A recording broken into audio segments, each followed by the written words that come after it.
Let's get a little more now on the concern that a number of supermarkets are selling halal meat without it being properly labelled. Ministers say that shoppers should be given as much information as possible, but argue it should be a matter for retailers. Well, with me here in the studio is Saqib Mohammed, who's from the Halal Food Authority, which creates awareness of halal principles for the production within the UK food industry. And also joining us from Westminster in our studios there is Philip Davis, the MP, who attempted to introduce a bill for compulsory labelling of halal and kosher meat. Thanks to both of you for your time. Philip Davis, to you first of all. I'll talk more specifically about labelling in a moment, but broadly this issue, do you think people are really concerned about it? Yeah, lots of people are concerned about it. There are many people, clearly Muslims and Jews, who want to buy halal and kosher meat, and they should be free to do so. But equally, there's quite a lot of people who don't for various reasons. And whilst it's important that people know that something's halal or kosher, for those people who want it, for those people who don't want to buy it, it's equally important that they know it is too, so they can make an informed choice. And I think there's widespread concern about this issue. There are people concerned about animal welfare issues. Where are you on that? Well, for me, it's about people making an informed choice. It's not just about animal welfare, I might add. But on that issue, where are you? There are other religions, for example, who don't like the blessing that's given to halal meat and don't want to buy it for that reason. So it's not just about animal welfare. But my point is that people should be able to make an informed choice.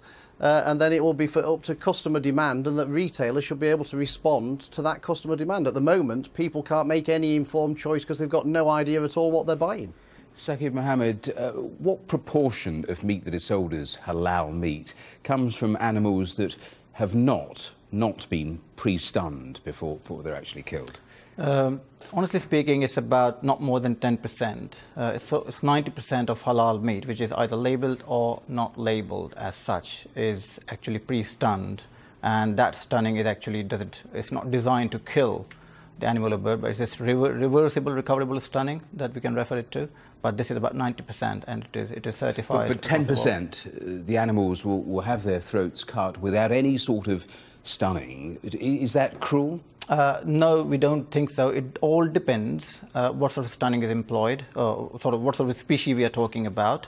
If we talk about chicken, the only welfare concern we can think of is decapitation, and it is the concern of handling while they are cutting the throat on. And in terms of lamb and sheep, if you apply the correct cut, you can significantly reduce suffering and pain. But you cannot call it completely inhumane. Yeah, in cattle and cow, there might be a different story, but we don't certify that. I'll come back to Philip Davis in a moment, but do you think that consumers should be told either way in terms of whether their meat is halal meat or not? No, consumers should be told whether their meat is stunned or not stunned, because I don't see any substance in knowing whether it is halal or kosher, because we have been, nation is eating halal meat anyway. The kebab shop, everyone goes to the kebab shop, and that kebab shop displays halal sign outside. So I don't see any reason why halal and kosher should be labelled, but stunned and non-stunned should be labelled, because now the concern is around animal welfare. So people are more talking about animal welfare than ritual slaughter, because ritual slaughter, they think that all ritual slaughter is not stunned, but there is stunning involved in ritual slaughter as well. Philip Davis, you tried to get this onto the statute books a couple of years ago. You got pretty close, but you failed. Is this something that you had anticipated? Is that why you attempted it a couple of years back? Well, I was aware in my constituency of quite a concern about it, that people were going into outlets like Subway, for example, expecting that it wouldn't be halal meat, and then finding out subsequently that it was. And I think over the last 2 years, this particular issue has become much more concern to more people. And that's why today I've tabled an amendment to the Consumer Rights Bill, which is being debated in Parliament next Tuesday, which again would provide for the compulsory labelling of all halal and kosher meat at the point of sale, so that consumers can make an informed choice about whether they want to buy it or whether they don't want to buy it. And what would you actually have on that label? Because you just heard Saqib Mohammed say he didn't think there was any need to actually identify meat as halal or not halal meat. Well, I'm not sure it's a matter for him to decide. It's for consumers to decide. And I'm sure that Muslims would be outraged if there was no way of them knowing whether the meat they were buying was halal or not, and it was just pot luck as to whether you got halal meat or not. And so the same courtesy should be afforded to those people who specifically don't want to buy halal meat. It shouldn't be left to chance or pot luck what they're buying. It should be made perfectly clear on the label. It's to everybody's advantage. If you want to buy it or you particularly don't want to buy it, it's to everybody's advantage that it's clearly labelled so that consumers can make an informed decision and then retailers can respond to that informed choice. Mohammed, respond to that. Yes, the issue is that it was not Muslims' call to introduce this labelling. It was the other sector's choice or call because they were more concerned about animal welfare. It was all about animal welfare that we were talking about. It was all about the cruelty and inhumane slaughter in ritual slaughter that we were talking about. It was nothing of halal because Muslims did not say, okay, we need labeled halal meat, because if you do the same, then Food Standards Agency have to define halal. What is halal? Halal word is not covered by EU legislation, I'm afraid, but kosher may be. So first we have to define halal, and then we can influence, and then we can say, okay, we can introduce this labeling regime. But in this circumstance, the current scenario, halal labeling doesn't exist, and it will not be unless and until it is determined what is halal. And FSA and DEFRA, and I would say UK government have indicated in the past, and we have been given to understand that they do not want to take part in this because they want this matter to be privately sorted out within the community. Philip Davis, is that potentially a problem? Problems like definitions. It's interesting also, just reading the views of the British Veterinary Association, they too think actually the definition that most consumers want to know information about is this difference between whether an animal has been stunned or not stunned in the killing process. Is that what you also have in mind on your labels?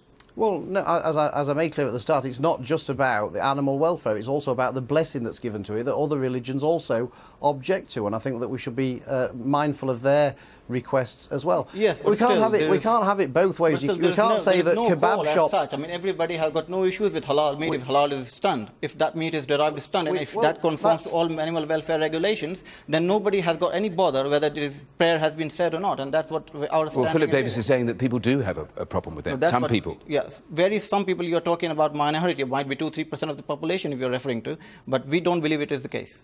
Well, I'm quite surprised that we've got a Muslim representative who says that we shouldn't be mindful of minorities in this country. It's a quite extraordinary state of affairs that he thinks that Muslims should be able to know everything that they want to know about the way that their meat is killed and how it's produced, but nobody else should have the right. And that, to me, is completely and utterly unacceptable, and everybody should have the same rights in this country to make an informed choice as to whether they want to buy it or not. If it was Muslims' concern, that would have been raised 10, 15, 20 years ago when halal was introduced in this country, more than 25 years ago. But it is not the case. All labelling issue came up as a result of this animal welfare compromises that could have been seen anywhere in the world. And that was made an issue out of it. And then everybody said, okay, we need to see if it is stunned or not stunned. Everything was about animal welfare in this issue. There was no prayers, there was no flowing blood, and there was no other issues that were initially mentioned anywhere in this literature, I would say. I do not believe that. Just a final quick thought with you, Philip Davis. In terms of the knock-on, you say that you're going to have another go at trying to get this onto the statute books. In terms of retailers, is there any implications for the consumer in terms of cost? If the supermarkets, for example, have to have two separate processes, is there likely to be an implication for consumers in that particular area? No, there's no reason. The retailers say that it's extremely complicated. I mean, I used to work for a retailer for Asda for 12 years. I don't see why it should be so complicated. It's just a question of the person, the product manufacturer, making it clear whether or not the meat is halal or kosher, and that being appropriately labelled. And you know what? At the end of the day, retailers should be responding to consumer choice. It shouldn't be dictating to consumers what they can and can't buy.